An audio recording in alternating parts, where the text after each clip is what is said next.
હાલો વિદ્યાર્થી મિત્રો, તો ગયા લેક્ચરમાં આપણે શું વાત કરી હતી કે પ્રક્રિયાની ક્રિયાવિધિ કેવી રીતના થાય એની વાત કરી હતી। ત્યારબાદ આપણે સમ વિભાજનની વાત કરી હતી। સમ વિભાજન કેવી રીતના થાય, એમાં શું શું વાપરે, એટલે કે પ્રક્રિયાની અંદર જ્યારે ગરમી અથવા તો પ્રકાશ આપવામાં આવે ત્યારે શું થાય, પ્રક્રિયકમાંથી સરખું વિભાજન થાય, એટલે કે પ્રક્રિયાથીમાંથી શું થાય, સરખું વિભાજન થાય અને આપણને શું મળે છે, જે મુક્ત મૂલક મળે। એક એક ઇલેક્ટ્રોન બધી બે પરમાણુ ઉપર આવે એને શું કહેવાય છે, મુક્ત મૂલક। અને મુક્ત મૂલક કેવો હોય, તટસ્થ હોય, એના ઉપર નેગેટિવ અથવા તો પોઝિટિવ વીજભાર હોતો નથી। તો એક સિમ્પલ વસ્તુ છે, ધારો કે કોઈ બે ભાઈ છે, રેડી, એક મા બાપ છે, એના બે શું છે, દીકરા છે, એટલે કે બે ભાઈ છે। બે ભાઈ માટે સરખી પ્રોપર્ટી, એટલે કે દાખલા બે ભાઈને નોખા કરે ત્યારે એની બાપા પાસે પ્રોપર્ટી છે 20,000 રૂપિયા। કેટલી છે, 20,000 રૂપિયા। હવે એને સરખા ભાગ કરીએ, એટલે કે 10,000 એ ભાઈને આપીએ। જો આમાં સમજો, જો આ થઈને એટલે કે a પ્લસ b ની પ્રોપર્ટી કેટલી છે, 20,000 રૂપિયા। કેટલી છે, 20,000। રેડી, તો આ 20,000 રૂપિયા છે। હવે આના શું કરવાના છે, સરખા ભાગ કરવાના છે। સમજો આ બે a પ્લસ b ખોટું લેવું, આ બે વચ્ચે શું છે, બંધ છે। a અને b શું છે, જોડાયેલા છે। હવે એના બાપા, એની પાસે કેટલી પ્રોપર્ટી છે, 20,000 રૂપિયા। હવે એના સરખા ભાગ કરે તો શું થાય, સમ વિભાજન, એટલે કે 10,000 b લઈ જાય, 10,000 શું થઈ જાય, a લઈ જાય। એટલે કે આ બંધના એક ઇલેક્ટ્રોન કોણ લઈ જાય, b લઈ જાય, એક ઇલેક્ટ્રોન કોણ લઈ જાય, a લઈ જાય। તો અહીંયા શું મળે તમને, મુક્ત મૂલક મળે। એટલે કે આપણને a નો મુક્ત મૂલક પ્લસ તમને શું મળે, b નો મુક્ત મૂલક। પરંતુ એવું થતું નથી, મોટો ભાઈ છે ને, મોટો ભાઈ થોડો ગુંડા જેવો છે। કેવો છે, ગુંડા જેવો। આ મોટો ભાઈ a, આ નાનો ભાઈ b। નાનો ભાઈ b એમ કે ગુંડા જેવો, ઓલો સીધો સાદો છે। આ ગુંડો શું કે, હવે આમ થાય, a અને b જોડાયેલા છે। 20,000 છે ને, એ એમ કે 20,000 એ હું લઈ જાય, તને 20,000 માંથી એક રૂપિયો પણ આપી નહીં। તો શું કરશે, આ બંધના બંને ઇલેક્ટ્રોન શું કરે, એ લઈ જાય। બંધના બંને એટલે કે b માનો ઇલેક્ટ્રોન કોણ લઈ ગયો, એ લઈ ગયો। તો અહીંયા શું થાય, એક તો a નો ઇલેક્ટ્રોન હતો, ભેગો વધારાનો કોનો આવ્યો, b નો ઇલેક્ટ્રોન આવ્યો।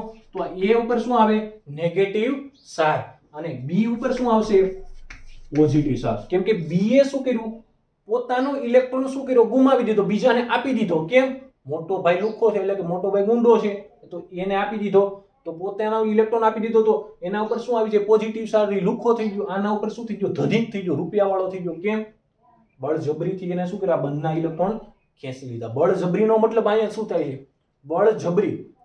તો જેની વિદ્યુત ઋણતા વધારે, સમજો કેમિસ્ટ્રીમાં આવી છે, જેની વિદ્યુત ઋણતા વધારે, એટલે કે કહેવાનો મતલબ આ AB સંયોજનમાં ધારો કે એની વિદ્યુત ઋણતા છે 4.0 અને આની વિદ્યુત ઋણતા છે 2.5। 4.0 એટલે તમને ખબર છે કોણ છે, ફ્લોરિન, અને 2.5 એટલે કોણ હોય, કાર્બન હોય। એટલે કે ફ્લોરિન અને કોણ છે બીજું જોડાયેલું, કાર્બન જોડાયેલા છે। તો ફ્લોરિનની વિદ્યુત ઋણતા વધારે છે, એટલે કે એ શું છે, ઊંડો છે। તો એ શું કરશે, બંધના બંને ઇલેક્ટ્રોન લઈ લેશે। શું બનશે, એક માઇનસ, અને આ બીજું શું બનશે, C+। રેડી, આવું જ બનશે। અથવા તો બીજું, આ a અને b જોડાયેલા છે। હવે ધારો કે નાનો ભાઈ ગુંડો છે, કોણ છે, આ b કેવો છે, ગુંડો છે।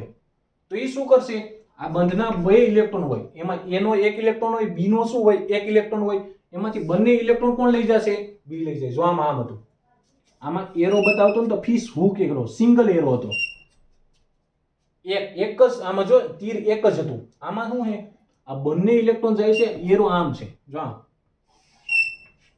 હા, આ એક એટલે કે એક તીર જો આને કાઢી નાખું તો એક ઇલેક્ટ્રોન, આ બીજું કરો તો બીજો ઇલેક્ટ્રોન। કહેવાનો મતલબ આ ટ્રાન્સફર થતું હોય, આ એરો કોના માટે હોય, બે ઇલેક્ટ્રોનના ટ્રાન્સફર માટે, એટલે કે સ્થળાંતર। આમાં a ગુંડો હતો, એ શું કરશે, ઇલેક્ટ્રોનને ખેંચી જાય, તો a માઈનસ બને, b શું બને, પ્લસ બને। આમાં b ગુંડો છે, તો 20,000 કોણ લઈ જશે, b લઈ જાય।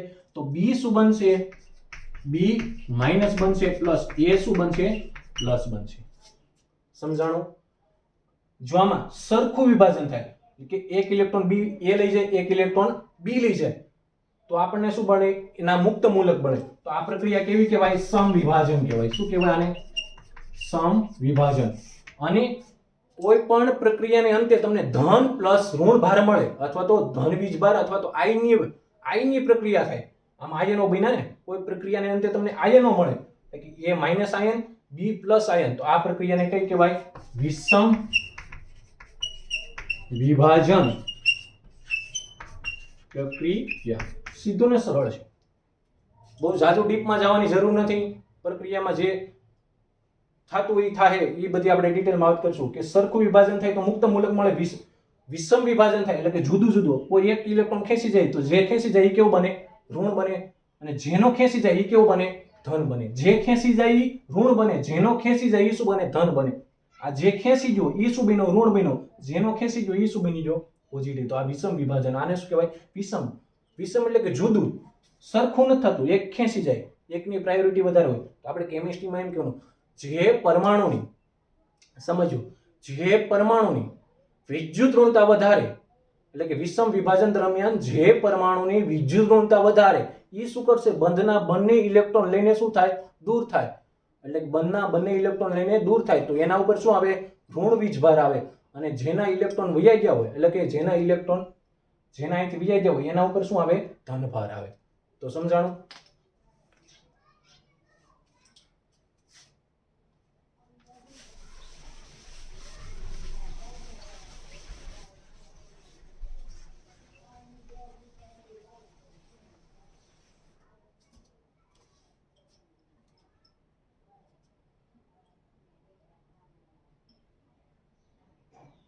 હવે આની ડેફિનેશન લખીએ વિષમ વિભાજનની. વિષમ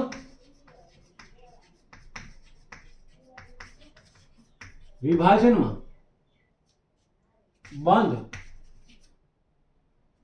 બંધ એવા પ્રકારે તૂટે છે કે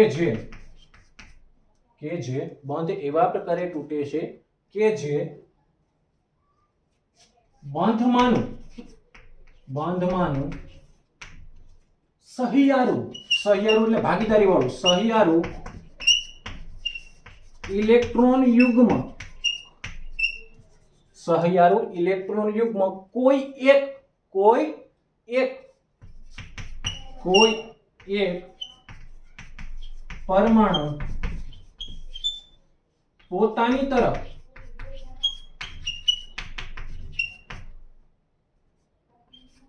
ખેંચીને, કોઈ એક પરમાણુ પોતાની તરફ ખેંચીને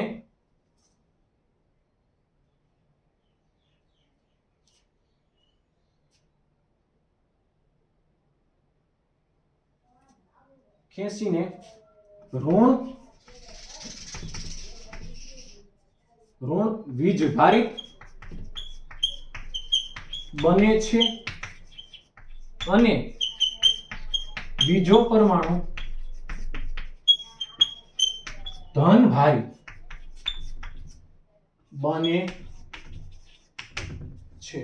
જો આપણે આમ સીધું સરળ કે વિષમ વિભાજનમાં શું થતું હોય કે વિષમ વિભાજનમાં બંધ એવા પ્રકારે તૂટે કે બંધમાંનું સહિયારું ઇલેક્ટ્રોન એક પરમાણુ પોતાના તરફ ખેંચીને ઋણ વીજભારિત બને છે અને બીજો પરમાણુ શું થાય છે? ધન વીજભારિત બને છે.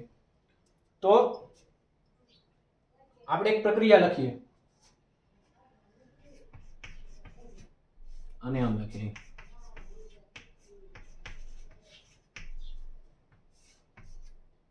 અહીંયા શું આપવી પડે? ઉર્જા આપવી પડે. હો ભાઈ, અહીંયા હવે ગરમી, સામાન્ય ગરમી આપો અથવા તો રેડિયેશન આપો, એનાથી કોઈ તૂટે નહીં. આને શું આપવું? ચોક્કસ પ્રકારનું તાપમાન આપવું પડે, દબાણ આપવું પડે, અથવા તો ઉપરથી કોઈ પ્રકારની શું આપવી પડે? ઉર્જા આપવી પડે. તો અહીંયા શું થાય?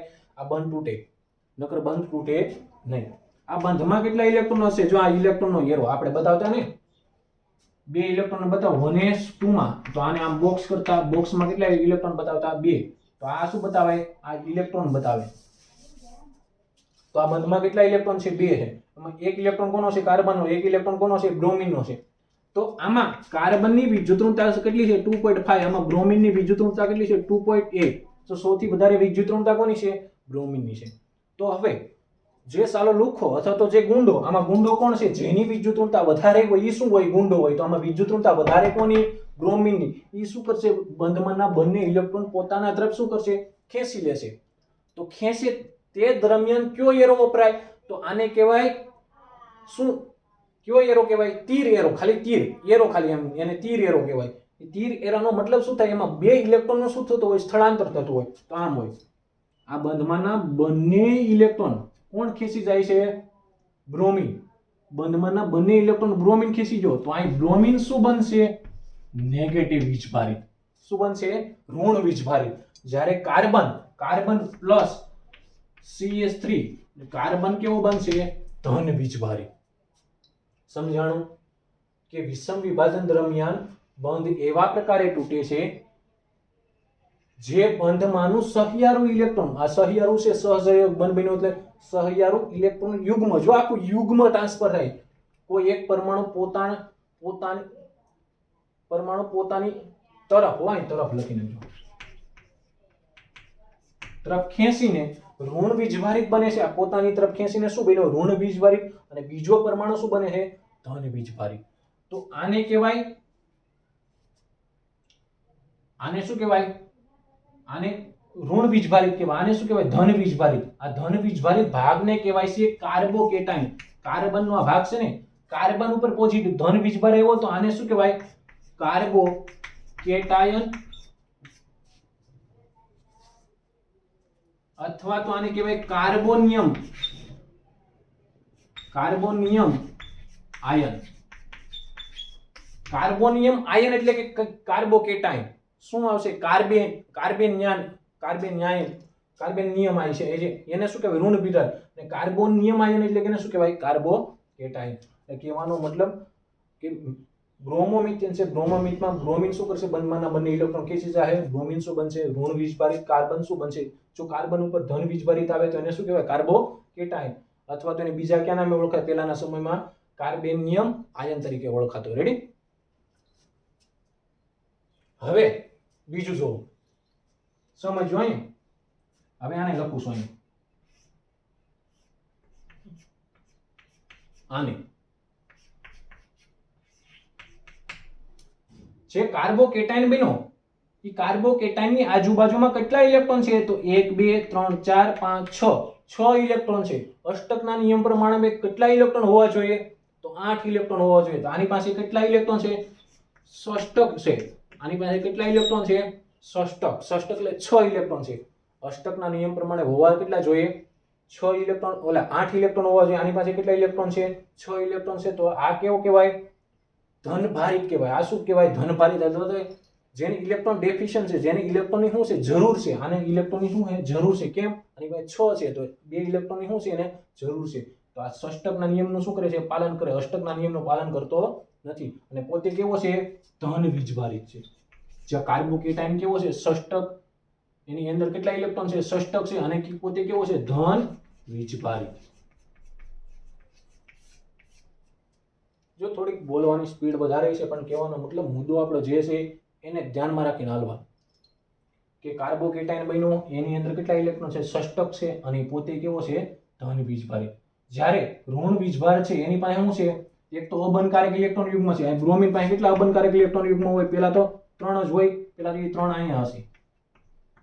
રેડી? પછી શું કરે છે? બંધમાંના બંને ઇલેક્ટ્રોન પોતાના તરફ ખેંચી લે છે. તેથી શું આવે છે? એના પર ઋણ વીજભારિત. એટલે કે જે ઋણ આયન બન્યો છે એના ઉપર શું હશે? એક તો અબનકારક ઇલેક્ટ્રોન યુગ્મ, જો તમારી બુકમાં આવું બધું છે. જે ઋણ આયન બન્યો છે એના ઉપર પહેલા તો શું હોય? અબનકારક ઇલેક્ટ્રોન યુગ્મ. અને બીજું શું હોય છે? ઋણ વીજભારિત હોય છે. જે ઋણ આયન બન્યો એ ઋણ વીજભારિત અને એના ઉપર શું છે? અબનકારક ઇલેક્ટ્રોન યુગ્મ. જ્યારે કાર્બોકેટાયન બન્યો એ કેવો હોય છે? ષષ્ટક. એના અંદર કેટલા ઇલેક્ટ્રોન હોય છે? ષષ્ટક. અને એ કેવો હોય છે? ધન વીજભારિત. જેની એટલે કે આ CH3 જે કાર્બોકેટાયન બન્યો છે, આ ષષ્ટક છે. એટલે કે એની અંદર ઇલેક્ટ્રોન કેટલા છે? ષષ્ટક છે. અને પોતે કેવો છે? ધન વીજભારિત. તેથી એને શું કહેવાય છે? કાર્બોકેટાયન. તેથી આને શું કહેવાય છે? કાર્બોકેટાયન.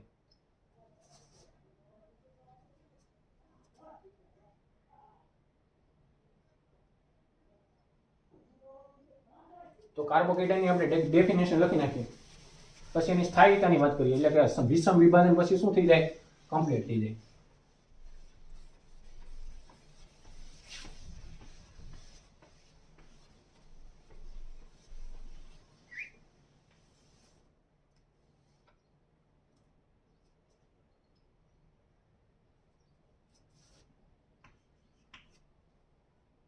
તો અહીં લખીએ જે સ્પીસીઝમાં ષષ્ઠક ઇલેક્ટ્રોન રચના હોય અને ધન વીજભારિત હોય તો તેને કાર્બો કેટાયન કહે છે. જ્યારે કાર્બોકેટાયન ને બીજા નામે ઓળખાય છે કાર્બોકેટાયન, તેને કાર્બોકેટાયન કહે છે અથવા કાર્બેનિયમ આયન કહે છે. શું કીધું એને? કે જે સ્પીસીઝમાં ષષ્ટક ઇલેક્ટ્રોન એટલે 6 ઇલેક્ટ્રોન હોય અને ધન વીજભારિત હોય તેને શું કહેવાય? કાર્બોકેટાયન. હવે આપણે શું ભણવાનું છે? કાર્બોકેટાયનની સ્થાયીતા. જે આ બધા કાર્બોકેટાયન બને, આ CH3 ઉપર પોઝિટિવ, પછી CH3 CH2 ઉપર પોઝિટિવ, ઓલામાં મુક્ત મૂલક બનતા. અહીં શું હતું? મિથાઇલ મુક્ત મૂલક. અહીં શું હતું? ઇથાઇલ મુક્ત મૂલક, પછી આઇસોપ્રોપાઇલ મુક્ત મૂલક અને તૃતીયક બ્યુટાઇલ મુક્ત મૂલક. અહીં શું આવશે? મિથાઇલ કાર્બોકેટાયન અથવા તો methyl cation, ethyl cation, isopropyl cation અને તૃતીયક બ્યુટાઇલ કેટાયન. તો આમાં બધી સ્થાયીતા જોવાની છે. પ્રાથમિક, દ્વિતીયક, આપણે પહેલા તો એનું વર્ણન કરશું. પ્રાથમિક,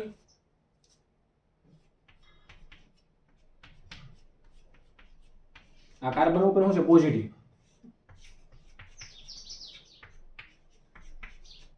આ કાર્બન ઉપર પોઝિટિવ.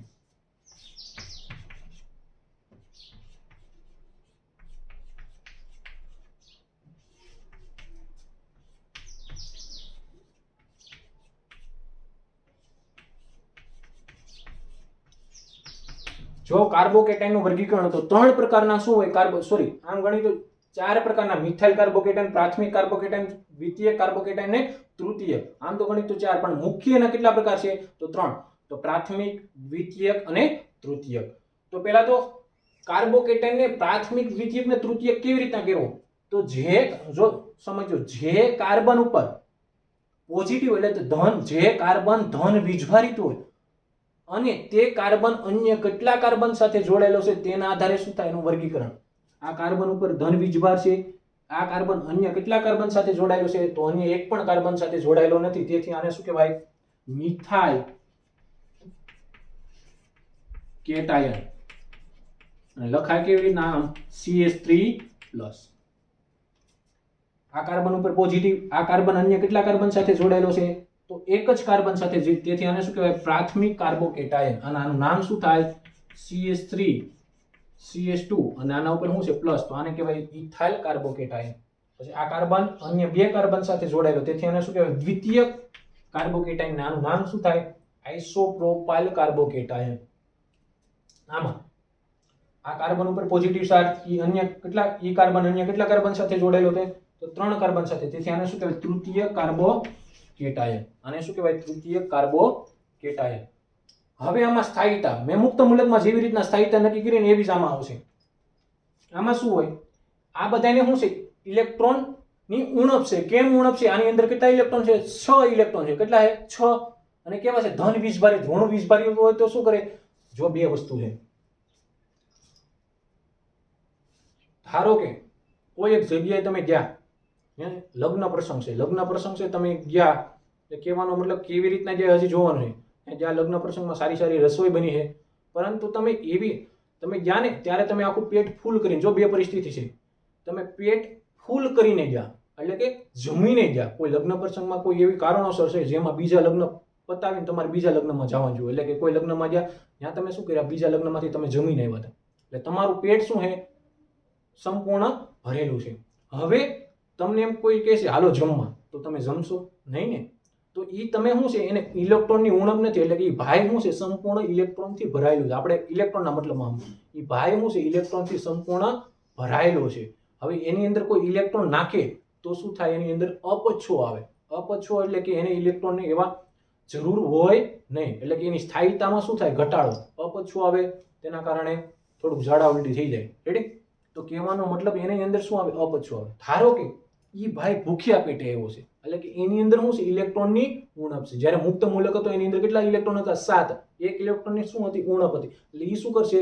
ત્યાં જમવા ગયો, એટલે કે કોઈ લગ્ન પ્રસંગમાં ગયો, ત્યાં શું કરશે? જમશે. જમશે એટલે કે એની અંદર શું થઈ જાય? સંતૃપ્ત થઈ જાય. ત્યાં શું થઈ જાય?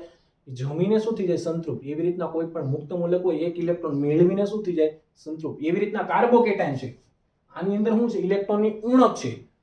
ઉણપ છે તો એ બીજા પાસેથી શું કરશે? ઇલેક્ટ્રોન યુગ્મ સ્વીકારવાની શું કરશે? કોશિશ કરશે. તો કોશિશ કરશે તો ક્યાંથી એને ઇલેક્ટ્રોન મળશે?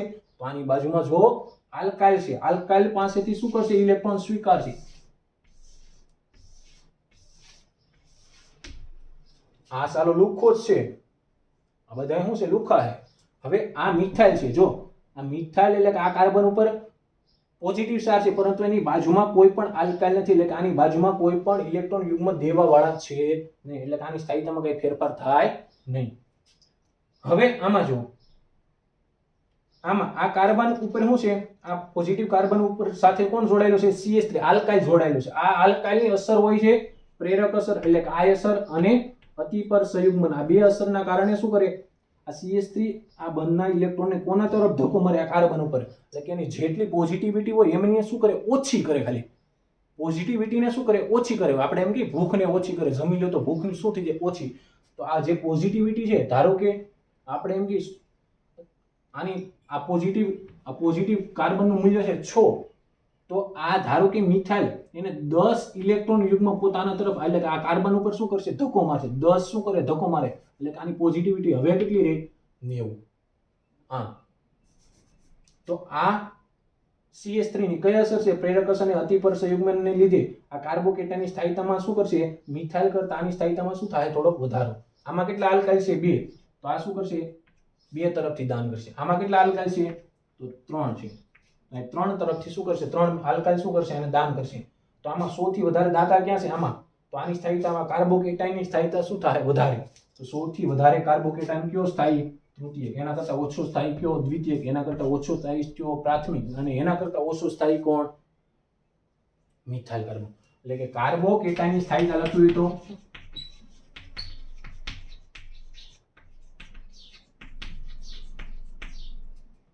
તો 100 થી વધારે કાર્બોકેટાયન કયો સ્થાયી? તૃતીયક. એના કરતા ઓછો સ્થાયી કયો? દ્વિતીયક. એના કરતા ઓછું સ્થાયી કયો? કાર્બોકેટાયન? પ્રાથમિક. અને એના કરતા ઓછો સ્થાયી કયો? કાર્બોકેટાયન? Methyl carbocation.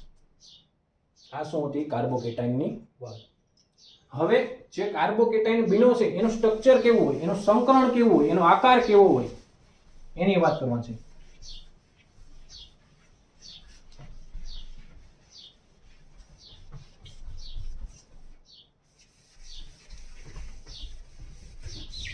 પછી આના પછી એક કાર્બ એનાયન છે. કાર્બેનિયમ આયન, કાર્બ એનાયન. પણ એની પહેલા એક નાનકડી વાત છે. કાર્બોકેટાયન, આ મિથાઇલ કાર્બોકેટાયન જો આમ સ્ટ્રક્ચર જો આમ છે. પેલા તો મિથાઇલ, આ કાર્બન સાથે કેટલા હાઇડ્રોજન જોડાયેલા છે? 3. અને ચોથું શું હોય? Positive charge. તો એની કઈ કક્ષકમાં હશે? જેની ખાલી પડેલી કક્ષકમાં શું હશે? Positive charge. આ 3 હાઇડ્રોજન શું હશે? આમ જોડાયેલા હશે.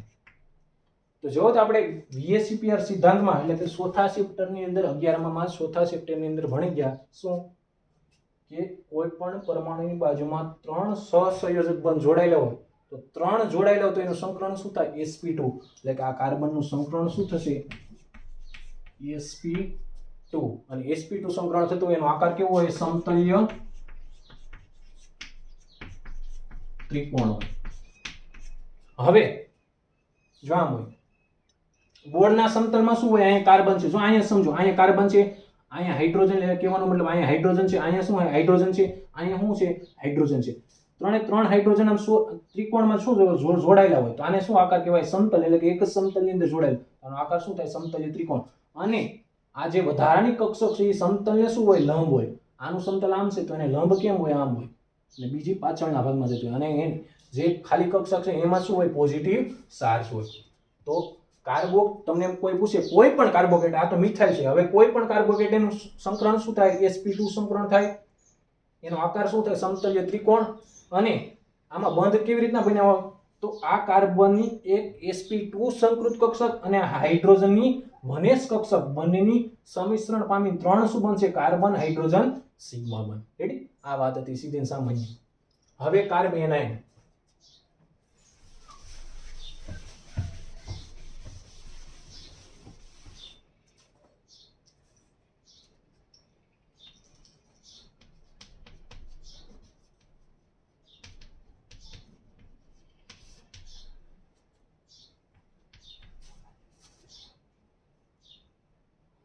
Carb anion. હવે કાર્બ એનાયન કેવી રીતના બનતો હોય તો સમજો. અહીં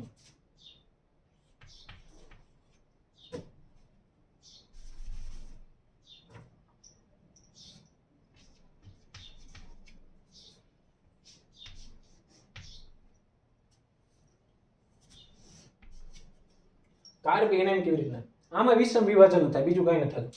કે કાર્બન એટલે કે મિથાઇલ સાથે અહીં શું જોડેલું છે? કોઈ પણ ઝેડ પરમાણુ જોડેલું. ઝેડ એટલે કે કોઈ પણ પરમાણુ છે. ઝેડ એટલે કે એની જગ્યાએ કોઈ પણ પરમાણુ આવી શકે, જેની વિદ્યુત ઋણતા, જો સમજો, વિદ્યુત ઋણતા અહીં લખું, વિદ્યુત ઋણતા કાર્બનની ઝેડ કરતા કેવી હશે? વધારે હશે. શું હશે? વિદ્યુત ઋણતાનો કન્સેપ્ટ જોઈ તો ઓલામાં શું હતું? કાર્બનની વિદ્યુત ઋણતા હેલોજન કરતા કેવી હતી? ઓછી હતી. તેથી કાર્બન ઉપર શું આવે? પોઝિટિવ ચાર્જ, અને હેલોજન ઉપર શું આવતા હતા? Negative charge. આમાં શું થાય? વિદ્યુત ઋણતા જોઈએ તો કાર્બનની ઝેડ કરતા કેવી છે? વિદ્યુત ઋણતા વધારે છે. એટલે કે કાર્બનની વિદ્યુત ઋણતા વધારે છે તો આ બંધમાં કેટલા ઇલેક્ટ્રોન હશે? 2. બંને ઇલેક્ટ્રોન કોણ ખેંચી લેશે? આ કાર્બન. તેથી આ કાર્બન ઉપર શું આવી જશે? Negative charge. અને ઝેડ ઉપર શું આવશે? Positive charge. અને કાર્બન ઉપર જો અહીંયા કાર્બન ઉપર શું આવે છે? Negative charge. આ કાર્બન ઉપર નેગેટિવ ચાર્જ, અને કાર્બન ઉપર નેગેટિવ ચાર્જ આવે ને તો એને કહેવાય કાર્બેનિયમ. કાર્બેનાયન. એને શું કહેવાય? કાર્બેનાયન. અને શું કહેવાય? કાર્બેનાયન. હવે કાર્બેનાયન સહિત આ ભાઈ સંપૂર્ણ ખાધેલો હતો. જો આને કોઈ ઇલેક્ટ્રોન જરૂર નથી. આમ એની પાસે 8 ઇલેક્ટ્રોન હતા. હવે શું કર્યા? વધારાનો એક ઇલેક્ટ્રોન આવી ગયો તો આને શું કહેવાય? Carb anion. હવે કાર્બ એનાયનની સ્થાયીતા જોવી હોય તો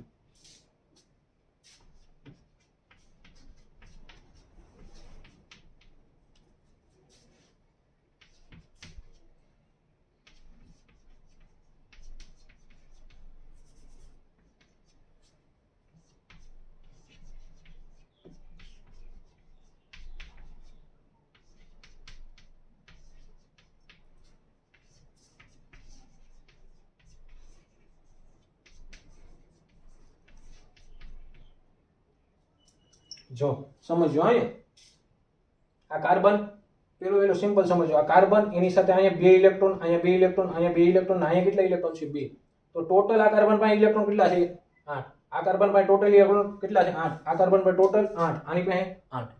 હવે શું થાય? હવે આ તો ભાઈ સંપૂર્ણ આનું અષ્ટક કેવું છે? કમ્પ્લીટ છે. હવે કોઈ વધારાનું ઇલેક્ટ્રોન યુગ્મ દાન કરે તો એની સ્થાયીતામાં શું થાય? ઘટાડો થાય. એટલે કે હવે કોઈ એના ઉપર દાન કરે ને, એને આપે ને, તો એ સ્વીકારે નહીં. એટલે કે એની જેમ વધારે દાન કરવા વાળા એમ એની સ્થાયીતા શું થાય? ઓછી. તો જુઓ તો આમાં કોઈ દાન કરવાવાળા છે નહીં. આમાં 1 દાન કરવાવાળો, આમાં 2, આમાં કેટલા છે? 3. 3 દાન કરવા ખાધેલું છે તોય વધારે આપે છે. તો આની સ્થાયીતા શું થાય? ઓછી. એના કરતા આની ઓછી, એના કરતા આની ઓછી. અને સૌથી વધારે કોની? Methyl carbocat, sorry methyl carbanion. તો સૌથી વધારે સ્થાયીતા કોની? મિથાઇલ કાર્બેનાઇનની. એના કરતા ઓછી કોની? ઇથાઇલ કાર્બેનાઇનની. એના કરતા ઓછી કોની? આઇસોપ્રોપાઇલ કાર્બેનાઇન. એના કરતા ઓછી કોની? તૃતીયક બ્યુટાઇલ કાર્બેનાઇનની. તો અહીં લખું કાર્બેનાઇનની સ્થાયીતાનો ક્રમ. તો સૌથી વધારે સ્થાયીતા કોની હોય? તો મિથાઇલ કાર્બેનાઇન. એના કરતા ઓછી કોની હોય? પ્રાથમિક કાર્બેનાઇન. એના કરતા ઓછી કોની હોય? દ્વિતીય કાર્બેનાઇન. એના કરતા ઓછી કોની હોય? સૌથી ઓછી તૃતીય કાર્બેનાઇનની. તો હવે તમને સીધું અને બીજી લાઈન બધા હવે આ કોઈનું નથી, બેયનું સંપૂર્ણ વિષમ વિભાજનનું. કે વિષમ અહીંયા જ લખું ભાઈ, વિષમ વિભાજન દરમિયાન થતી પ્રક્રિયાઓ આયનીય અથવા તો ધ્રુવીય હોય છે, અથવા તો વિષમ ધ્રુવીય, ધ્રુવીય અથવા વિષમ ધ્રુવીય હોય છે. તો સીધું સરળ છે ને કે વિષમ વિભાજન થાય ત્યારે આપણને બે આયનો મળે છે, એક તો પોઝિટિવ એક નેગેટિવ.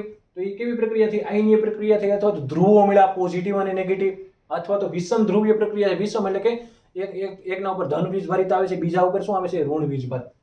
તો આ સાથે વિષમ વિભાજનની પ્રક્રિયાની વાત શું થાય છે? કમ્પ્લીટ થાય છે. તો સીધું અને સરળ યાદ રાખવાનું. સમ વિભાજન થાય તો સરખું વિભાજન કરવાનું, એક ઇલેક્ટ્રોન આની પાસે એટલે કે એ પાસે, એક ઇલેક્ટ્રોન બી પાસે. તો ત્યારે એરો કયો આવે? Fish hook arrow. Fish hook arrow આવે તો એક ઇલેક્ટ્રોન આના ઉપર, એક ઇલેક્ટ્રોન આના ઉપર. તો આપણને શું મળે? એનો મુક્ત મૂલક પ્લસ બીનું, આપણને બીજાનું શું મળે? બીનું મુક્ત મૂલક. એટલે કે એને શું કહેવાય? એક ઇલેક્ટ્રોન જાય તો એને શું કહેવાય? મુક્ત મૂલક. એ મુક્ત મૂલક કેવો હોય? અસ્થાયી હોય ને પ્રતિક્રિયાત્મક હોય. મુક્ત મૂલક આપણે સમ વિભાજનની ગયા લેક્ચરની વાત કરી. સમ વિભાજન દરમિયાન થતી પ્રક્રિયાઓ કેવી હોય છે? અધ્રુવીય પ્રક્રિયાઓ હોય છે. કેવી હોય છે? અધ્રુવીય. અને આપણે વિષમ વિભાજનમાં આવીએ. વિષમ વિભાજનમાં આપણે પ્રક્રિયા કરવી હોય તો કેવી રીતના થાય? તો એક પરમાણુ ઇલેક્ટ્રોન બંધનું સહિયારું ઇલેક્ટ્રોન એક પરમાણુ ખેંચી જાય, જ્યારે બીજો પરમાણુ શું કરે છે? ધન વીજભારિત. એક જે ખેંચી જાય ઋણ વીજભારિત, બીજો શું બને? ઋણ વીજભારિત. આ શું છે? વિષમ વિભાજનની પ્રક્રિયા. જ્યારે સમ વિભાજનમાં આપણે મુક્ત મૂલક બનતો ત્યારે એની સ્થાયીતા શું હતી? ક્યાં મુક્ત મૂલકની સ્થાયીતા વધારે હતી? તૃતીયક મુક્ત મૂલકની સ્થાયીતા વધારે, એના કરતા દ્વિતીયકની, એના કરતા ઓછી કોની? પ્રાથમિકની, એના કરતા ઓછી કોની? મિથાઇલ મુક્ત મૂલક. જ્યારે વિષમ વિભાજનમાં કાર્બોકેટાઇન બનતો ત્યારે કાર્બોકેટાઇનની સ્થાયીતા શું હતી? તૃતીય કાર્બોકેટાઇનની સૌથી વધારે, એના કરતા ઓછી દ્વિતીયકની, એના કરતા ઓછી પ્રાથમિકની, એના કરતા ઓછી મિથાઇલ કાર્બોકેટાઇન. પછી આપણે કાર્બ એનાઇનની વાત કરી. કાર્બ એનાઇનમાં આ શું હોય? કાર્બન કરતા આ ઝેડ છે એની વિદ્યુતઋણતા ઝેડની કેવી હોય? ઓછી. કાર્બનની કેવી હોય? વધારે. તો આ બંને ઇલેક્ટ્રોન કોણ ખેંચે? કાર્બન. તો કાર્બન ઉપર શું આવે? Negative charge. ઝેડ ઉપર શું આવે? Positive charge. તો આ કાર્બન ઉપર જેને નેગેટિવ ચાર્જ આવે એને શું કહેવાય? કાર્બ એનાઇન. કાર્બ એનાઇનની સ્થાયીતા મેં તમને કરાવી કે જેમ એ ભરેલો છે ભાઈ, એને શું છે? અષ્ટકના, એટલે પોતે કેવો છે? અષ્ટકના નિયમનું શું કરે છે? પાલન કરે છે. અષ્ટકના નિયમનું પાલન કરવા છતાં એના ઉપર શું કરે છે? વધારે ઇલેક્ટ્રોન આવે છે. તો સ્થાયીતામાં શું થાય? ઘટાડો આવે. તો જેમ વધારે ઇલેક્ટ્રોન દાતા એની બાજુમાં, તેમ એની સ્થાયીતા શું થાય? ઓછી. આની બાજુમાં સૌથી વધારે છે 3 છે, આની બાજુમાં 2, આની બાજુમાં 1, આની બાજુમાં 1 પણ નહીં. જેની બાજુમાં 1 પણ ઇલેક્ટ્રોન દાતા નથી એની સ્થાયીતા કેવી થાય? સૌથી વધારે. એના કરતા ઓછી પ્રાથમિક, એના કરતા ઓછી દ્વિતીયક, એના કરતા ઓછી તૃતીયક. અને વિષમ વિભાજન જે પ્રક્રિયા થાય એ પ્રક્રિયા કેવી હોય છે? આયનીય ધ્રુવીય અથવા તો વિષમ ધ્રુવીય. રેડી? આ સાથે આ લેક્ચરને શું કરીએ? કમ્પ્લીટ કરીએ. વાંચજો, કેમ કે ઓર્ગેનિક છે. ઓર્ગેનિક સરળતાથી બાષ્પીભવન થાય. બાષ્પીભવન થાય તો મગજની અંદર શું થાય? ઓછું ગરે એટલે આપણે રીડિંગ શું રાખવું પડે? વધારે. Thank you.